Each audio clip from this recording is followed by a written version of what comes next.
Hey guys, welcome to my channel again. This is my 6th video. ये मेरी 6ठी video है जो आज मैं अपलोड करूँगा। आज का टॉपिक बड़ा इंटरेस्टिंग है और सोचने वाली बात है। जब मैं सुबह आ रहा था अपने घर से तो ऑलमोस्ट मैं भीग चुका था। आई मीन इतना पसीना मुझे आया कि तो मुझे सोचने पे मजबूर कर दिया कि यार आज का टॉपिक क्या होना चाहिए। हालांकि मुझे कोई हाइपरहाइड्रोसिस नहीं है, बस मुझे हाथ और पैरों में है, जो कि आज के टाइम पे पसीना नहीं आता क्योंकि मैं एंटी हाइड्रल क्रीम यूज़ कर रहा हूँ। ठीक है ना, बाकी शरीर में नहीं आता है मुझे। तो जब मैं सुबह आया तो काफ़ी पसीना मुझे आया, मेरे चेहरे से, मेरे बगल से, मेरे बॉडी के हर एक पार्ट से मुझे पसीना आया। तो मैं सोचा 2 मिनट के लिए कि यार जब मैं एक पेशेंट नहीं हूँ हाइपरहाइड्रोसिस का, मैं एक आम इंसान हूँ और मुझे इतना पसीना आ रहा है और मुझे इतने पसीने से मुझे इरिटेशन हो रही है, तो आप सोच सकते हो कि एक हाइपरहाइड्रोसिस का पेशेंट जिसको एक आम आदमी से भी 10 गुना ज़्यादा या 20 गुना ज़्यादा पसीना आए तो उस पर क्या बीतेगी। तो मैं वीडियो स्पेशली उन्हीं लोगों के लिए बना रहा हूँ कि उन लोगों को जो ट्रीटमेंट मैंने बताई हैं, अगर वो ट्रीटमेंट लेते हैं तो उनकी आधे से ज़्यादा परेशानी दूर हो जाएगी। मान लीजिए किसी को हाथ और पैरों में पसीना हो रहा है, तो मैंने उसमें बता रखा है कि भाई एंटी हाइड्रल क्रीम यूज़ करो इंस्टेड ऑफ बोटॉक्स और आयंटोफोरेसिस। बाकी उनकी इच्छा है, अगर उनके पास आयंटोफोरेसिस की मशीन अगर वो यूज़ कर रहे हैं तो और उससे उनको फ़ायदा हो रहा है तो वो करें। अगर किसी ने बोटॉक्स ले रखा है और उससे उनको बेनिफिट हो रहा है तो दैट्स वेल एंड गुड। मैं कोई प्रेफरेंस नहीं बोल रहा हूँ कि नहीं एंटी हाइड्रल क्रीम ही यूज़ करो। सिर्फ मैंने ये बताया कि मुझे एक अच्छा रिज़ल्ट मिला है, इस वजह से मैंने आप लोगों को सजेस्ट किया है कि अगर आप एंटी हाइड्रल क्रीम यूज़ करते हो विदाउट एनी पेन, विदाउट कहते हैं ना कि बिजली के झटके, मतलब इलेक्ट्रिक वेव्स वगैरह ना लेते हुए आपको एक आसानी से आपको एक छुटकारा मिल रहा है किसी चीज़ से, और ऊपर से वो क्रीम जो है वो नेचुरल क्रीम है, उसमें कोई केमिकल इंग्रेडिएंट्स मिक्स नहीं है, तो अगर आप उसको यूज़ करते हो तो आपको उसमें फ़ायदा ही होगा। तो इसी बेसिस पे मैंने बोला था कि इंस्टेड ऑफ यूजिंग आयंटोफोरेसिस और Botox you can buy the anti hydel cream and you can start applying in your hands and feet, so it will reduce your excessive sweating from your palm areas. तो मैंने clearly बता रखा है उसमें कि अगर आप उस क्रीम को लेते हो तो आपको आपकी पसीने से छुटकारा मिल जाएगा। दूसरा मैंने बोला था कि अगर किसी को बगल से पसीना आता है, जैसे अंडर आर्म से किसी को पसीना आता है, तो मैंने उनको सजेस्ट किया था मीरा ड्राई। मीरा ड्राई एक नॉन सर्जिकल प्रोसेस है, ज़ीरो साइड इफ़ेक्ट, कोई साइड इफ़ेक्ट नहीं है, रिज़ल्ट ओरिएंटेड है। More than 90% of sweat reduction आपको मिलेगा, more than 90% of odour reduction मिलेगा, और साथ में 70% ऑफ हेयर रिडक्शन भी मिलेगा अंडर आर्म्स के हेयर ग्रोथ के ऊपर। पेनलेस ट्रीटमेंट है, कोई पेन नहीं होगा, और एक बार वन टाइम ट्रीटमेंट है, एक बार ट्रीटमेंट कराओ उसके बाद फ्री हो जाओ अपने बगल के पसीने से। मीरा ड्राई करता क्या है वो भी मैंने एक्सप्लेन किया है कि मीरा ड्राई आपके एक्सेसिव स्वेट ग्लैंड्स को टारगेट करता है और उसको डिस्ट्रॉय कर देता है, और नेचुरल स्वेट ग्लैंड्स छोड़ देता है। एक आम आदमी से भी कम पसीना आपको एक वक्त के बाद आएगा, शुरू में नहीं आएगा। इमीडिएट रिजल्ट आपको मिलेगा एक बार आप मीरा ड्राई करा लेते हो, तो जैसे ही आप ट्रीटमेंट ख़त्म करोगे आपको रिजल्ट मिलना स्टार्ट हो जाएगा। So you don't want to wait for long period of time. Doctor आपको ऐसे नहीं बोलेंगे नहीं आपको कल से रिजल्ट मिलेगा या एक हफ्ते के बाद रिजल्ट मिलेगा, ऐसा कुछ नहीं बोलेगा। इवन दो आप उनकी वेबसाइट पे भी जाके पढ़ सकते हैं मीरा ड्राई के बारे में कि मीरा ड्राई किस तरीके से काम करता है।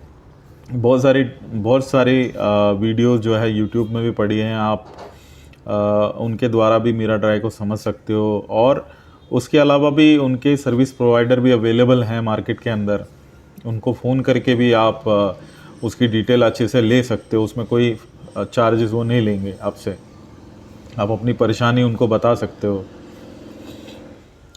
तो यही सारी चीज़ें हैं जो मैंने आप लोगों को पहली अपनी वीडियो में मैंने आपको डिटेल्स में बताई थी। आज के समय में आज का जो मेरा टॉपिक है वो बड़ा इंटरेस्टिंग टॉपिक है। आज तो मैं सुबह जब आया तो मुझे जो पसीना मेरे शरीर से आया तो मुझे बड़ा ऑड लगा कि यार ये मेरे को पसीना क्यों आ रहा है, क्यों आ रहा है मेरे को पसीना। एक नॉर्मल इंसान की तरह पसीने आने के बाद भी मैं थोड़ा डिस्टर्ब रहा। मैंने कहा यार ये क्या सीन हो रहा है। हालांकि मैं इसी के सामने बैठा तो मैं थोड़ी देर में ड्राई हो चुका था, मतलब सूख गया था मैं। लेकिन मैं उन लोगों की बात कर रहा हूँ जो हाइपर हाइड्रोसिस से पीड़ित हैं और उनको एक आम आदमी से भी 10 या 20 गुना ज़्यादा पसीना आता है, और इवन तो वो एसी के सामने भी बैठे, किसी भी वेदर में बैठे, उनके पसीना फिर भी नहीं सूखता है। क्योंकि हाइपर हाइड्रोसिस का पसीना और एक नॉर्मल इंसान का पसीना अलग अलग है, इट्स नॉट सेम, ठीक है।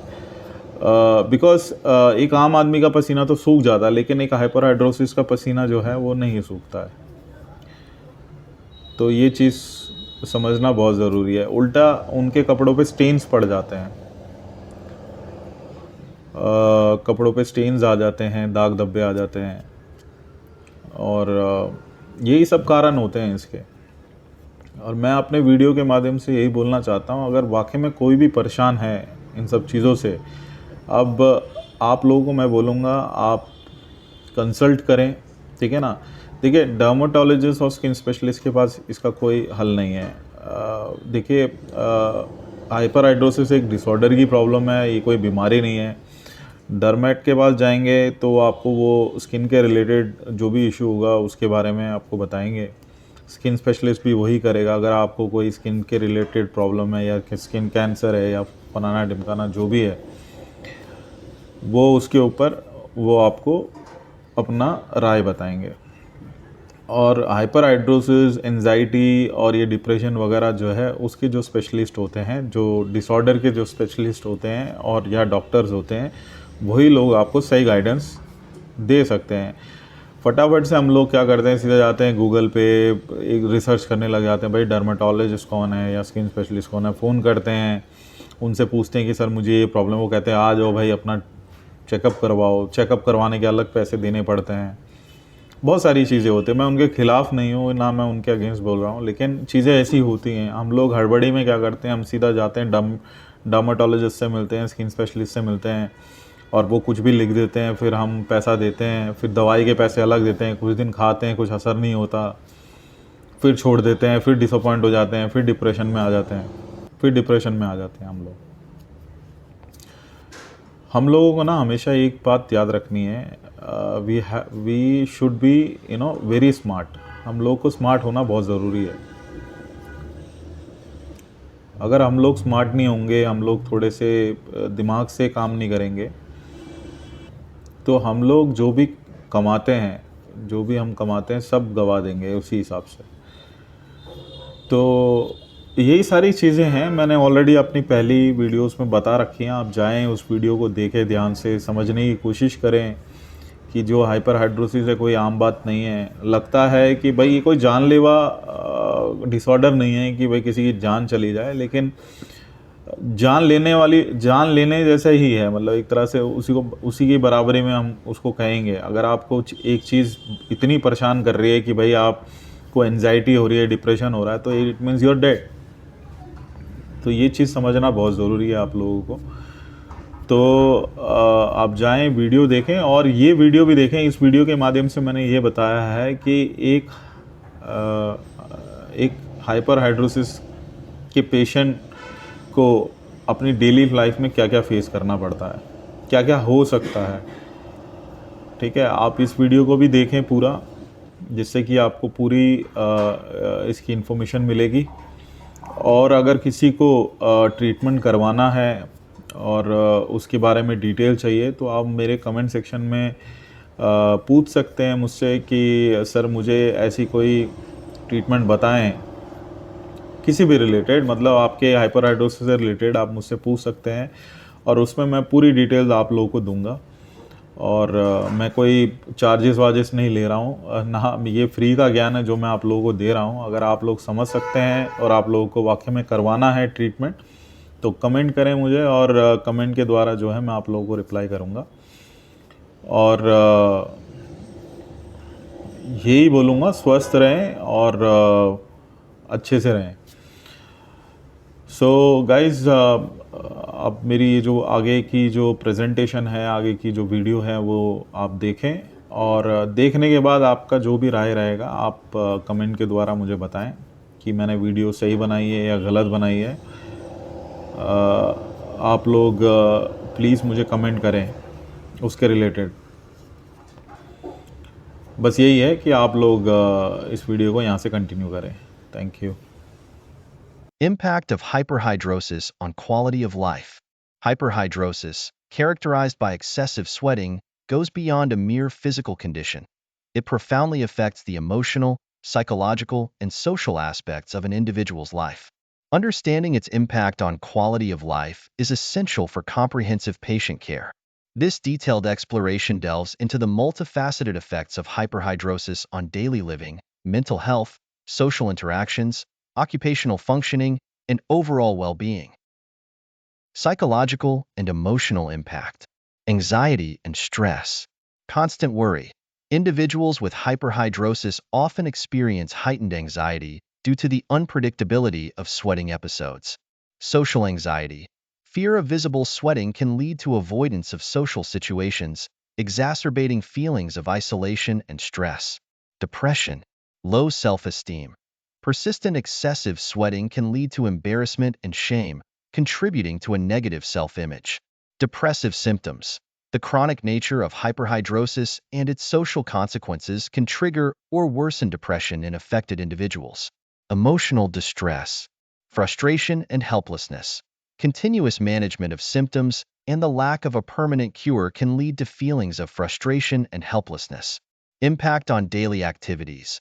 The need to frequently change clothes, use absorbent pads, or avoid certain fabrics can be distressing and disruptive.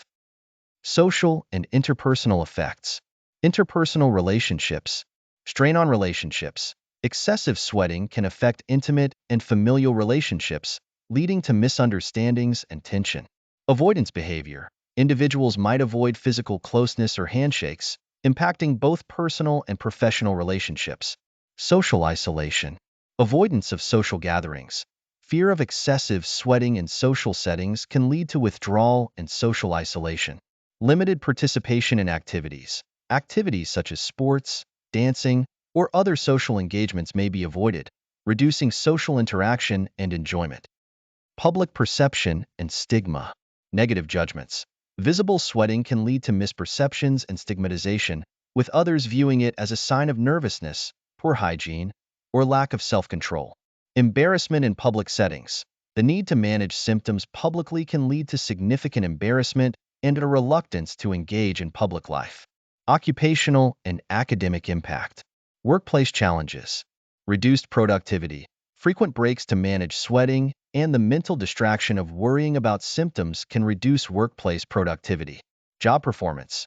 Hyperhidrosis can hinder performance in jobs requiring manual dexterity, e.g., handling paper or tools, or public interaction. Career limitations. Individuals may avoid certain careers or job roles that could exacerbate symptoms or highlight their condition. Academic performance. Concentration difficulties. Students may find it hard to concentrate on their studies due to discomfort and anxiety about sweating. Participation in activities. Participation in extracurricular activities, sports, and other school functions may be limited, impacting overall academic and social development. Physical health and hygiene. Skin issues. Dermatological problems. Excessive sweating can lead to skin conditions such as rashes, fungal infections, and bacterial infections. Skin maceration.